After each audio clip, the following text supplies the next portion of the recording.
In this video, I'd like to talk about self-defense and how to distinguish between using the physical training and the non-physical training, and how we can move into the realm of actually deploying what you've learned in class from your fitness, your techniques, your strategies, and your tactics. So let's first begin with this. Not all situations are the same where we can use one solution for everything. It's part of our training where we can identify certain details and little variables and how we can hone into what is exactly going on. So let's say we're in class, right? I'll switch the mode back into the self-defense here, but let's start with this analogy. If you're in class and I'm teaching you a particular technique, and in this technique, we have these major parts that are moving, and then we have the small details.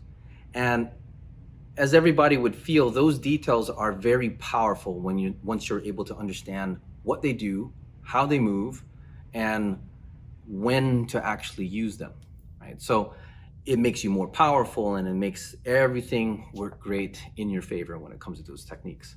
So let's take that understanding about what the details are and let's put them into a self-defense situation. Now, each self-defense situation would have tells, right? Versus like, the obvious where, you can see people like swinging or, in the actual act. So let's take a look at the tells. If someone was actually talking, in a very non-threatening stance, a good posture, something like this, or maybe, hands are like this, or maybe the hands are kind of like this, you can see where there's natural movements that's not really threatening. But as soon as somebody puts their hands on their waist like this, or maybe they take a step back to kind of load maybe on their strong side, maybe it's a kind of tilt of the head or maybe the gaze of the eyes, maybe there's a little bit of energy that's changing in that moment, right? And maybe the breathing, right? So maybe somebody's breathing, nice and calm versus somebody who might be clenched up and tense. You can tell that there's something else that's going on there. And we haven't even gotten to the physical part of it all. And if we can zone in or focus on what those details are actually telling us, we can use the non-physical part of our training to help either calm the situation down, address it appropriately, rather than trying to escalate it all the way to what we're already learning in class as an instant, right? We need to be able to tell the story properly. Because in the end, not a lot of people would think about, okay, now I had this fight, we got into an altercation, but then post-altercation would be, let's say, talking to the authorities. Now those details, identifying those details and being able to tell the story properly from, a clear and an unbiased perspective, a clean objective as far as like identifying what's going on, because you felt the need to be a good citizen, a good neighbor to whoever might need your help, right? Or maybe it's for yourself. So those are the pieces that we have to really understand what's going on and how our emotions and our values kind of come into play. But a lot of that is already exercised when we come into class, right? When we have like the sparring sessions and we understand as many times as we do those rounds, we work through those emotional layers that allows us better self-control and better command presence. So I just mentioned command presence. Let's get into that just for a little bit. The command presence itself is not really a threatening posture, but something that says that you have control of your energy and you are presenting yourself to the environment that allows you to take control. Not in a way that is tyrannical, but more like, let's get a handle of what's going on. So for instance, just a moment ago, just before this video is being recorded, I ran into a situation very similar. I drove into the parking lot of a local Wawa just down the street, and I saw a woman that was trying to figure out how to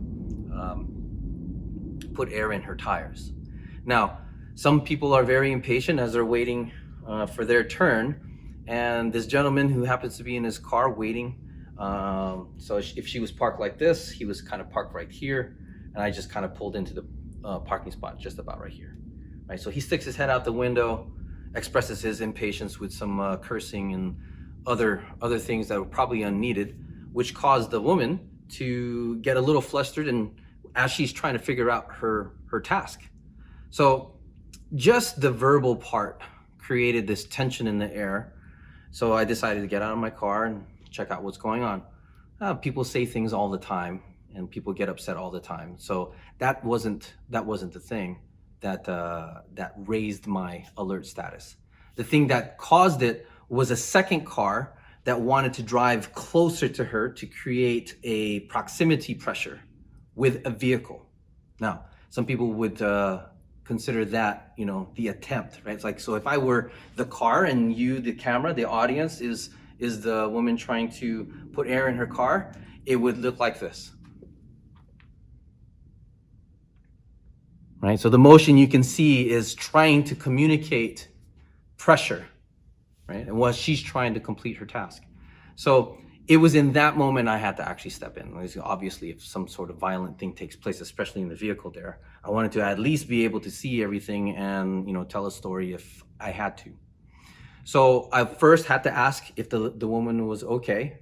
And in my mind, when I ran through that question, I figured maybe if I offer the assistance and create the level of is everything okay in the air, everybody would kind of take that little subtle hint saying, everything's okay. We don't need to be doing this kind of stuff. So when I said that in the most confident way that I could, mainly for her safety, all the screaming and the cursing part and the impatience expressions stopped. Now, the gentleman that was in the car seemed to not like my intervention with that question. So I saw him, kind of doing this kind of thing at me. And I wanted to at least challenge, is he actually upset that I did that? So as I looked, and if you were him, I looked like this because there was a little obstruction in the way, repositioned myself so that way I can see. And then I wanted to confirm the eye connection. So in my head, I said, 1, 2, 3, 4, 5.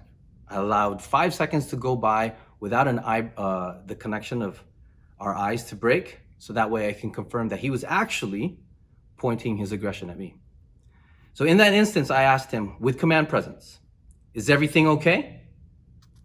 The challenge of his pressure was instantaneously broken because in that moment when I finished the question, he broke his gaze and he gave me a little thumbs up like this, letting me know that everything is actually okay. Now, the words I chose was a very important piece. Is everything okay? I'm hinting everything's okay. It's your choice to say everything's okay. Instead of asking, is there a problem? If I posed the opportunity of a problem, he could say yes.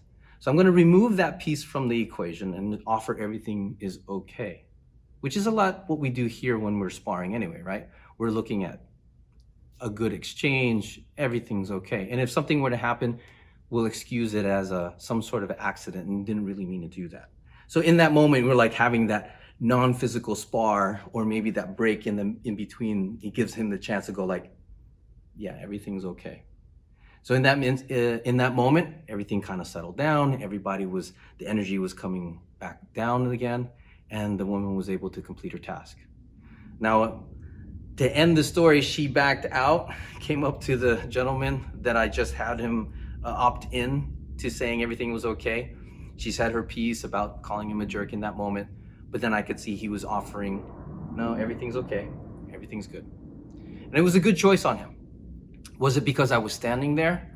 Or maybe it was because I offered the opportunity to say to himself that everything was okay.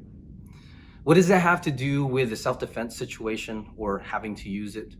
Luckily, we didn't have to get into a physical altercation, but the choices being made in that moment as we're going through the story is very, very important as far as I would be able to, that I would need to use if I had to speak to maybe law enforcement that comes into the area if something ever were to go down.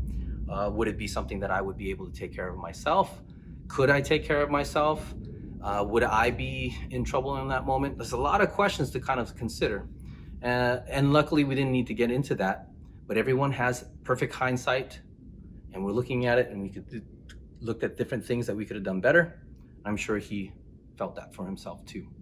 So the command presence alone, included with, offering the subtleties of de-escalation, is in fact one method of self-defense. In my case, self-defense maybe for myself, maybe for him too, and especially for the lady that I saw that needed a little bit more time so she can finish her task. So to tie it all together, self-defense is not just the physical aspect of what we train. It is all-inclusive when it comes to your confidence that you are building for yourself during your training, the ability to control your emotions, the ability to see the details so that way you can tell the story as you can see it, and the objectiveness as far as what the goal is in the moment. And for myself in this one would be lowering the energy. Hopefully that piece right there helped everyone take a look at what self-defense is, what it means, and what value that it can bring to your life and to others around you. Yeah.